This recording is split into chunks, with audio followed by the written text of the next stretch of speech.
One of the most common question is, as soon as somebody finds out, oh, you fell out of a tree and you're a grown man, it's not, gee, what happened while you were near death? It's, What what were was you a doing in a grown man tree? doing in a tree? Yeah. And the simple answer to that is, I'm a pretty much lifelong martial artist. I'm an instructor, and some of my cross training back then was climbing, and I climbed rock. I live in Colorado. For anybody who's listening to this, Colorado, half the state, 2/3 of the state is pretty much mountains.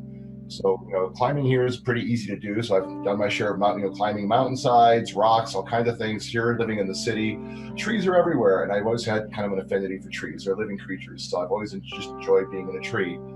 And it's great exercise. It's a great way to get really strong without getting big. I'm a tall, skinny guy, and I like being that guy that's stronger than I look, and climbing was a big part of that. So, It's useful in martial arts as well. You've got the strength and you've got the power, but you don't. in the You can balance. still be very maneuverable because you're not over the top huge. Right, and don't get me wrong, I know plenty of big, muscular guys that can move, they're quick. It just doesn't suit my body type. And of course, even before I fell, I had a lot of injuries. So me carrying extra weight, this was not good for my body. Um, Which martial art do you instruct? it's an art called Kum Tao Silat. It's a Chinese Indonesian martial art. My teacher is 83 years old, and he's from Java, Indonesia. He's a real deal living master. He's incredible. This is a man who's a master of energy movement. At 83, he's not doing a bunch of high flying jump kicks and stuff. He is basically a master of getting a lot out of a little. He can do the most subtle little movements, and next thing you know, the person on the other end of him is flipping all over the place and hitting the ground, and we're all sitting there scratching our heads going, what in the world just happened? The man's amazing. And what I love about this art is everything that we do, that we learn to break down the body, we learn to heal the body, because as he says, you can't be a true warrior unless you're also a healer, which is a big part of what got me through my healing process. But the art basically is what I would consider the equivalent of kind of the Asian equivalent of Israeli Krav Maga. And if you know what Krav Maga is, it's basically Israeli Special Forces martial arts. It's meant for the battlefield. There's no sport behind it. It's meant for real world situations, and it gets things done very quickly and efficiently. And that's what Kung Tao Silat does, except because of the Asian influence, especially with the Chinese part of the influence, there's a whole yin and yang quality to it. There's the external part of the art and the internal part of the art in terms of understanding and the moving of energies and how everything goes together. Right. And yeah, I mean, I did a martial art called, I'm sure you've heard of it, Tang Soo. yes, it's I Korean, did that. right? It is. I did that for years, and I got to blue belt, which is one before black. Oh, nice. And yeah, cheers. And I decided I didn't want to carry on with that because it was so, it was very inefficient. You could tell it was more for show and more for, look what I can do. And I found another one called Chi Kwon Do, which was, first of all, a lot more realistic. If someone was going to attack you, you could defend yourself with this stuff. Sure. You can't so much with Tang Soo. And that used Chi, hence Chi Kwon Do, and it was teaching you these hand movements to move your energy around your body and utilise it.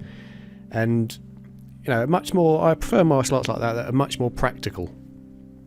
I would agree, and as somebody who a long time ago, when I was much younger, seems like a lifetime ago, and I used to fight a lot. I've been in the ring, I fought Muay Thai, and I fought on the streets. Spent a lot of years doing nightclub security and event security. I even did security for mixed martial arts and boxing events. And let me tell you, those are some of the craziest people you want to deal with at those kinds of events. So I have lots and lots of real world experience. And so I would agree with you. And I'm not one to disrespect any martial arts. I mean, a lot of martial arts, they don't kind of give you the very basics of self-defense. My number one rule when it comes to self-defense is if you've got the opportunity, run. Don't get yourself into that situation. Get out of there. Yeah, we're talking about real world stuff here. This is life or death. People don't realize that, like, for example, I've seen lots of fights, especially having done security, where you got some drunk, crazy guy who knocks somebody out. He's got the guy down on the ground. The guy's knocked out cold. And you think, oh, he's out. The guy's going to just stop and leave him be. But no, the guy will sit there and continue to wail on that guy. 4, 5, 6, 7 more heavy shots while the guy is out. Do you not think that is not going to cause a lifetime of damage if not actually kill that person? So yeah, run away. I'm serious. It's not freaking worth it. 2 things happen. If you have any conscience whatsoever, like me, and I've beat up some people and I have hurt some people, it will hurt your soul, for one. Even when you're right for doing it, it will hurt your soul. To hurt another human being will just hurt anybody who's any loving type of a person. You can't not have a conscience about hurting another human being. then you also run the risk too of ending up yourself in the hospital or worse. That's it. And I mean, these people that, I'm with a group of mates, I'm hard, let me show you what I can do to this bloke. You don't think, but a single punch or a slap even to the wrong place in the head, and that's an instant kill. Well, that's just it. And it's just chance. And it's funny to think, because I fell 26 feet, like almost 9 meters, head first. And I'm alive and we're talking.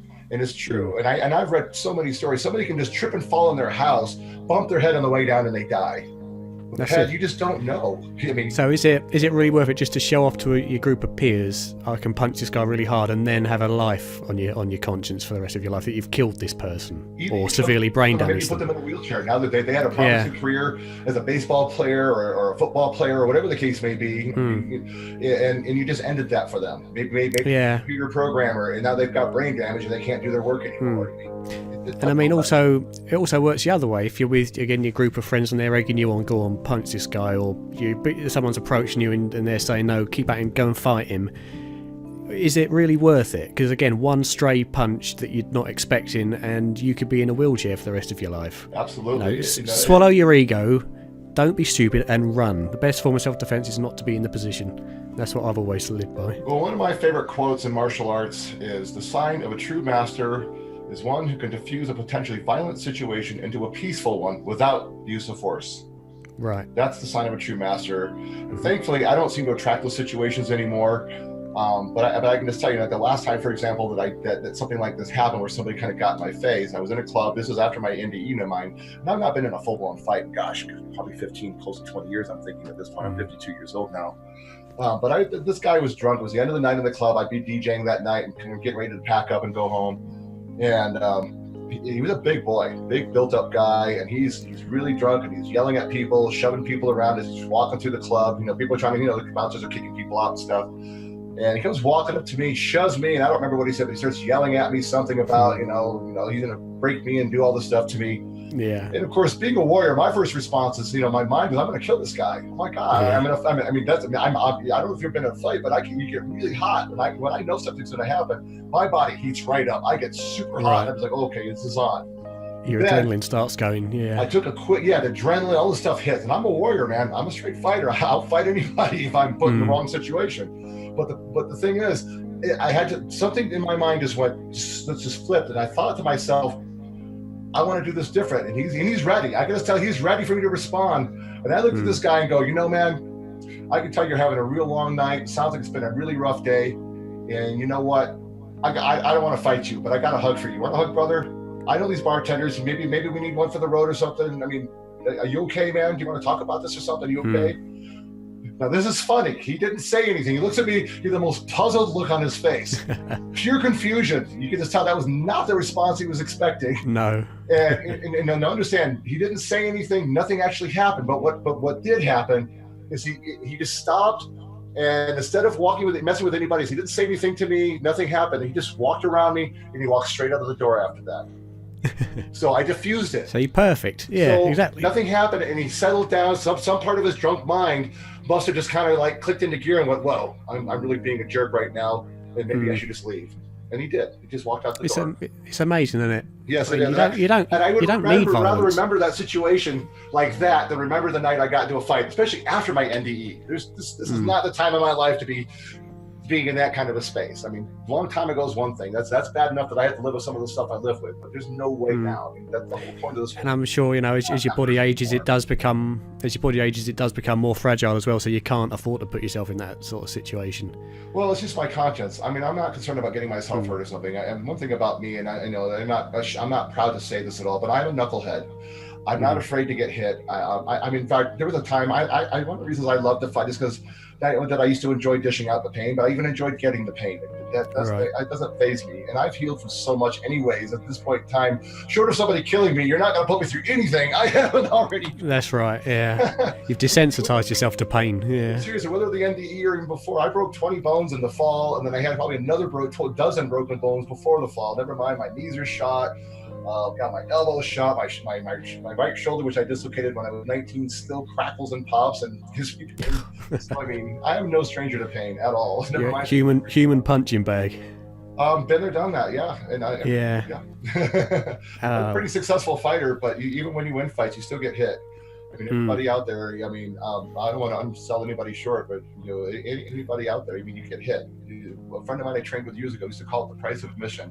Even when you're on the Mm. winning side of a fight, you're probably going to come out of it with maybe a broken nose, bloody something, maybe a headache. You got hit in the head a few times. I mean, you don't rarely, especially if you got another guy that's it's a good fight. You both exchange blows. You're going to get hurt. It's just every time you fight, win or lose, you're going to get hurt. And these aren't professionals. These aren't professional fighters who know the dangerous places. They're going to go swinging at any bit that they seem vulnerable. Oh, they're just swinging for the fences. Yeah, most of these guys, they're street fighters, especially if they are. I mean, some people just have no clue and they just can't. But some of these guys grew up fighting on the streets, and they really know what they're doing.